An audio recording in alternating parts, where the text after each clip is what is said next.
සුබ දවසක් යාළුවෝ හැමෝටම. සතියකට විතර පස්සේ යනවා බලලා යන්න.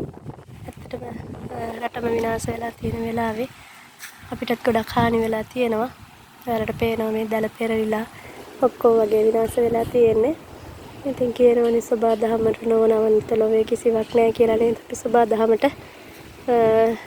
අවනත වෙන්න ඕන නේද? ඒ නිසා ඉතින් අද තියෙන මිරිස් ටික කඩනවා මොනවා හරි වෙන්න කියලා.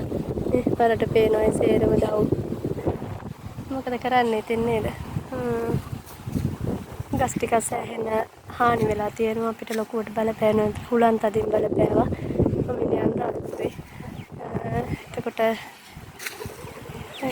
අගව සේරම වැටලා තියෙනවා. ඉතින් පේනවා මිරිස් කෑල්ල යාළුවෝ ටික කඩනවා මිරිස්. ගසුත් ගොඩක් මැරිලා තියෙන්නේ. ඉතින් මොනා කරන්නද නේද? යාළුවෝ ගොඩක් අයට අපේ රටේ මිනිස්සු ගොඩක් අසරණ වෙලා ඉන්න වෙලාවේ අපි මෙහෙම හරින්නේ ගැන අපි සන්තෝෂ වෙන්න ඕන නේද? ජීවිතේ බේරලා තියෙනවනේ.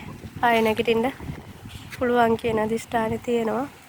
ඉතුරු වෙලා තියෙන මගේ මිරිස් පැටවු ටික කොහොම හරි කොට ගන්නවා ඉතින්. ඔයාලට පේනවා මේ ගස් ටික මේ විදිහට තියෙනවා. ඉතින් ගොඩක් හානි වෙලා තියෙනවා. කමක් නෑ නේද? අපි ආයෙ නැගිටිමු. එහෙනම් හැමෝටම සුබ දවසක් ආපහු දවසක හම්බෙන්නම්. හැමෝම පරිස්සමෙන් ඉන්න ප්‍රාර්ථනා කරනවා අවසාන වශයෙන්. මගේ රට ඉක්මනින් සුවපත් වේවා. මන්ටම නැවත නැගී හිටින්න පුළුවන් වෙන්න කියලා ප්‍රාර්ථනා කරනවා. මේක අපිට හොඳ පාඩමක්. මං හිතන්නේ මේක අපිට සබාදාමෙන් දීපු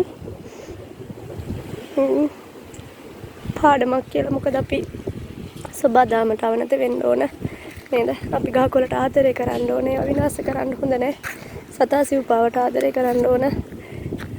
මම විශ්වාස කරන්නේ සබාදාම ඉවසලා බැරිම තැන මේක අපිට දීපු දඬුවමක් කියලා. අපේ රටේ ජීවිත ගොඩක් විනාශ වෙලා තියෙන වෙලාවේ මට මේ වෙච්ච දේවල් මේ පොඩි පාඩුව ඒක සුළු දෙයක් විදිහට විතරයි මම දකින්නේ. එහෙනම් යාළුවනේ හැමෝටම සුබ දවසක්. සුබයි කියන්න බෑ. හැමෝම පරිස්සමෙන් ඉන්න.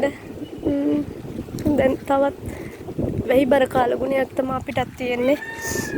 මාධ්‍ය වලින් කියන දේවල් වලට උකන් දීලා හැමෝම පරිස්සමෙන් තමන්ගේ ජීවිත බේරගන්න කියලා ඉල්ලා සිටිනවා.